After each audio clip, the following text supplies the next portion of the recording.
নমস্কার। চন্ডাল বুকসে সকলকে আবারও স্বাগত। আমি ঋতু। আজ আমাদের চন্ডাল বুকসের স্টুডিওতে এসেছেন দেবদারু অপেরা শিরোনামের বইয়ের কবি জয়শীলা গুহ বাগচি।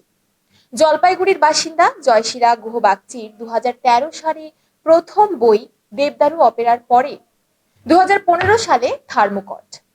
তারপরে ফুল্লরার কলের গান, ফার্নের গন্ধ, শরীর জুড়ে সূর্যফুল। শুধু কি কবিতা? না, তা নয়। তিনি সাবলীল গদ্যেও। তার উপন্যাস আপনি যে ব্যক্তিকে কল করেছেন দারুণভাবে সাড়া ফেলেছে গোটা পাঠক মহলে। তার সর্বশেষ প্রকাশিত বই কমললতা কমার্শিয়ালও সাড়া ফেলেছে পাঠক মহলে। দুই বাংলায় জনপ্রিয় এই কবি গল্পকারকে চন্ডালে স্বাগত জানাচ্ছি। নমস্কার। নমস্কার। চন্ডালে স্বাগত আপনাকে। ধন্যবাদ। আপনার কাছে আমাদের প্রথম প্রশ্ন, এই যে এত লেখালেখি করেন কেন? কেন এই কথার উত্তর দেওয়াটা কঠিন। ভালো লাগে, প্রথম কথা ভালো লাগে। আর দ্বিতীয়ত একটা দায়বদ্ধতা আছে, একদম প্রথম থেকেই আছে। নিজের প্রতি দায়বদ্ধতা এবং পরিবারের প্রতি একটা দায়বদ্ধতা। নিজের প্রতি এই কারণে যে একটা অনেক কিছু যখন জমা হয়, অনেক কিছু বলার ইচ্ছে থাকে, তখন সেটা প্রকাশ করার একটা মাধ্যম পাওয়া দরকার। হ্যাঁ। আর লেখার মানে লিখতে পারাটা এটা একটা সাংঘাতিক ঘটনা, কারণ অক্ষর খুব শক্তিশালী। তো সেই শক্তিশালী মাধ্যমটাকে বেছে নিতে আমার ভালো লেগেছে। যদিও অনেক কিছু করবার কথা ছিল, তবু এই মাধ্যমটাই মনে হচ্ছে সবচেয়ে শক্তিশালী।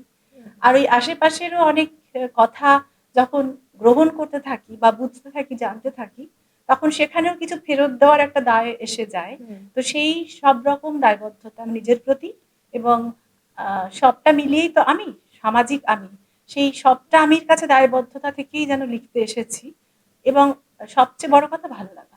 এই ভালো লাগার যেসব বিষয়গুলো রয়েছে সেগুলো এগুলোর মাধ্যমে ফুটিয়ে তোলা একদম হয়। একদম। আপনার লেখালেখির জীবনে গোড়ার দিকে সবচেয়ে বেশি অনুপ্রেরণা কে বা কারা দিয়েছিলেন? প্রথমেই বলি যে আমি ২০০৪-এ আমার প্রথম কবিতা প্রকাশিত হয়েছিল মল্লার পত্রিকায়, শিলিগুড়ির মল্লার পত্রিকায়। কিন্তু তারও আগে ওই প্রদীপ জ্বালাবার আগে সলতে পাকাবার আয়োজন থাকে। হ্যাঁ। তো আমার মা, তিনি স্বর্গত, তো তিনি লিখতেন। তো তাকে দেখেই আমি আরো উদ্বোধিত হয়েছিলাম যে আমিও লিখতে পারি, আমিও চেষ্টা করে দেখতে পারি। সেই ছোটবেলাটা আমার সেই রকম চেষ্টাতেই কেটেছে। স্কুল ম্যাগাজিনেও লেখা ছাপা হয়েছে। তো এইভাবেই আর কি। মানে ছোট থেকে ওই লেখার প্রতি একটা হ্যাঁ, ভালোবাসা ছিল। একদম। আচ্ছা। শিল্প সাহিত্য জগতে কি আঞ্চলিকতা আছে? আপনি কখনো কি তা উপলব্ধি করেছেন? দেখুন, আমরা তো একটু প্রান্তিক মানুষ। আমরা আলো থেকে একটু দূরে বসবাস করছি। তো এখানে বসে আমরা যে সত্যিটা দেখতে পাই, সেটা হয়তো আলোর বৃত্তে যারা আছেন তারা দেখতে পান না। তাদের কাছে হয়তো এটা একটু অন্যরকম লাগবে, কিন্তু কথাগুলো অন্যরকম লাগবে। কিন্তু এটা সত্যি যে আঞ্চলিকতা রয়েছে। যারা একটু আলো থেকে দূরে থাকেন, তারা অবশ্যই তার পরিপার্শ্ব নিয়ে থাকেন, তার অঞ্চলকে নিয়ে থাকেন। যেখানে আলো পৌঁছয় না সেই সব জায়গায় তারা থাকেন, এবং তাদের কাছেও আলো, তাদের লেখার উপরও খুব একটা আলো যে পৌঁছয় এমন নয়। অবশ্যই ব্যতিক্রম রয়েছে। উত্তর থেকে বহু ভালো ভালো সাহিত্যিক, কবি, তারা সর্বত্র সমাদর পেয়েছে। এটা আমাদের খুবই গর্বের বিষয়। তো এই আর কি, অঞ্চল রয়েছে কিন্তু আলো কম, কিন্তু তবুও একটা পৌঁছানোর তাগিদ বলো বা প্রতিভা বলো, সেটাও রয়েছে। এই মুহূর্তে দুই বাংলায় যে লেখালেখি হচ্ছে তা নিয়ে আপনার কি উপলব্ধি? প্রথমেই আমাদের বলি, আমাদের প্রতিবেশী যে বাংলা রয়েছে, বাংলাদেশ, তাদের লেখালেখি নিয়ে দু চার কথা। খুব বেশি আমি বলতে পারবো না। খুব বেশি বই যে আমি পাই এমনও নয়, যে যৎসামান্য বই আমার কাছে এসে পৌঁছয়। তাতে যা দেখছি, অত্যন্ত ভালো গদ্য সাহিত্য লেখা হচ্ছে বাংলাদেশে। শহীদুল জাহির পড়ে আমি মুগ্ধ, আখতারুজ্জামান ইলিয়াসের লেখা পড়ে মুগ্ধ। এরকম বহু লেখক আছেন যাদের গদ্য, এবং যারা নতুন লিখছেন তাদের গদ্য খুব সুন্দর। আর কবিতাতেও দু চারজনের কবিতা আমার অসম্ভব ভালো লাগছে। তারা নতুন ভাবে লিখছেন, নতুন চিন্তা ভাবনা করছেন। তো সেই কারণে বাংলাদেশের কবিতাই হোক কি গদ্য, যথেষ্ট মানে এখন মনোযোগ দেওয়ার মতোই বিষয় আর কি। আর এ বাংলায় তো বলা যায় সাহিত্যের জগতে দুটো একদম পরিষ্কার ভাগ রয়েছে। তো আমি এই এত ভাগাভাগির মধ্যে যাচ্ছি না। সব ক্ষেত্রেই খুব ভালো সাহিত্য লেখা হচ্ছে, যদিও পাঠকের কাছে সর্বত্র হয়তো পৌঁছয় না, সব সময় হয়তো সব লেখা পৌঁছয় না। তবে আমি অনুরোধ করবো পাঠককে যে আপনারা একটু খুঁজে পড়ুন, তাহলে দেখবেন যে আপনাদের ভালো লাগবার মতো অনেক লেখা হচ্ছে এখন, এই বাংলাতেও ওই বাংলাতেও। সবসময় একটা কথা শুনি না যে সাহিত্য আগে হয়েছে এখন আর হচ্ছে না, এখন হ্যাঁ, লেখা হ্যাঁ, সেরকম হ্যাঁ। হচ্ছে না। কিন্তু আমার এটাই অনুরোধ থাকলো যে আপনারা একটু খুঁজে পড়ুন।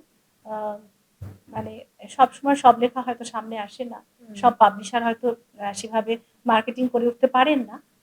তো আপনারা একটু খুঁজে নিন, খুব ভালো লাগবে এখনকার। শিক্ষকতা লেখালেখির বাইরে আপনার কোনো শখ আছে কি? শখ তো শখের শেষ নেই আর কি। একদম, সেটা অবশ্যই। উম, সাধ্য কতটুকু, সাধ্য আমাদের বড়ই কম। একসময় আমি ছবি আঁকতাম, হ্যাঁ। তো সুযোগ পেলে ছবি আঁকতে ভালো লাগে। আর সঞ্চালনাও একসময় আমার বিষয় ছিল, তোমাকে দেখে ভালো লাগছে সেজন্য, যে আমি ওপারেই বেশি থাকতাম আর কি। তো সঞ্চালনাও ভালো লাগতো, তো যদিও সময়াভাবে কোনোটাই ঠিকঠাক করে করা হয়ে ওঠে না। আছে শখ, প্রচুর আছে, নানা কিছু শখ আর কি। আচ্ছা। আপনার লেখালেখির জীবনের ২-১ টি স্মরণীয় ঘটনা শুনতে চাই। স্মরণীয় বলতে একবার খুব আনন্দ হয়েছিল। তখন সোশ্যাল মিডিয়া ছিল না। আমি যখন লিখতে এসেছি তখন তো সোশ্যাল মিডিয়া ছিল না। লিটল ম্যাগাজিনেই বেশি লিখতাম, বাণিজ্যিক পত্রিকাতেও লিখতাম না। তো আমার একটা ধারণা ছিল যে লেখাপত্র খুব কম মানুষের কাছে পৌঁছয়। সুতরাং আমাকে কেউ চেনে না। হুম। তো এরকমই এক কবিতার অনুষ্ঠানে গিয়েছিলাম। সেখানে আমার ধারণাই ছিল তখন নতুন লিখছি এবং সোশ্যাল মিডিয়া বলে কোনো বস্তু নেই। আ লিটল ম্যাগাজিনে যত সামান্য লেখা বেরোচ্ছে, বাণিজ্যিক পত্রিকাতেও লিখি না, খবরের কাগজেও লিখি না। কিন্তু ওখানে খুব সাধারণ একজন পাঠক এসে আমাকে বলেছিলেন, আপনার কবিতা আমার খুব ভালো লাগে।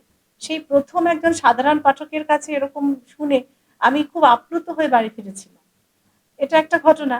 আর আরেকটা ঘটনা বলি, যে এরকমই আরেকবার অবাক হয়েছিলাম যে যখন দিল্লি সাহিত্য একাডেমি থেকে কবিতা পাঠ করবার জন্য সেই করোনার সময় অনলাইনে অনুষ্ঠান আমন্ত্রণ জানানো হয়েছিল। তো এত বড় একটা প্ল্যাটফর্ম পেয়ে আমার খুব আনন্দ হয়েছিল। এই আর কি। আচ্ছা। আচ্ছা, এবার শুনতে চাই আপনার স্বকণ্ঠে আপনারই লেখা ১ টি বা ২ টি কবিতা যদি পাঠ করে শোনান। ঠিক আছে, আমি দুটো কবিতা পড়ছি। হ্যাঁ। আমার প্রথম বই ২০১৩ সালে প্রকাশ পেয়েছিল। বইটির নাম দেবদারু অপেরা। তো সেখানে প্রথম কবিতাটি আমি পড়ে শোনাচ্ছি। কবিতাটির নাম হার। বাবা বলতো গল্প। চড়াই পাখিটা ধানের গোলা থেকে ঠোঁটে তুলে আনছে একটা একটা ধান। ভাত খেতে খেতে রোজ বাবা বলতো। আমিও বলি গল্প, মিষ্টি মেনি বিড়ালের, ওর মুখে চড়াইয়ের পালক। ভীষণ সুন্দর। আর কমললতা কমার্শিয়াল আমার সর্বশেষ, এখনো পর্যন্ত সর্বশেষ কবিতার বই। তো সেখান থেকে একটি কবিতা পড়ে শোনাচ্ছি। চিহ্ন পুরাণ। কমললতাকে কেউ চিঠি লেখে না, কমললতা খামার ধুধু পড়ে থাকে। কয়েকটি স্বাধীন হাঁস মুরগি ছাড়া কেউ পাখনা ওড়ায় না আর। কমললতা হলুদ বনে ঘুরে বেড়ায়, তার তিল তুলসী, তার অহংকারের মলয় বাতাস, সবাই সবটাই জানে। খাবার টেবিলে সন্দেহের সুগন্ধি, গ্লাস ভর্তি ভাঙা চাঁদের আলো, আমার জোট তোমার জোট কমললতার প্রেমিক হোক।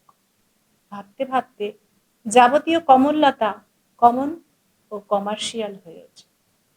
ভীষণ সুন্দর লাগলো। অনেক ধন্যবাদ ম্যাম। আবার আসবেন চন্ডালে। অনেক অনেক ধন্যবাদ, আমারও খুব ভালো লাগবে এসে। এখন এই পর্যন্তই প্রিয় ভিউয়ার্স। মনে রাখবেন চন্ডাল বুকস মানে লেখক পাঠকের মেলবন্ধন। ধন্যবাদ।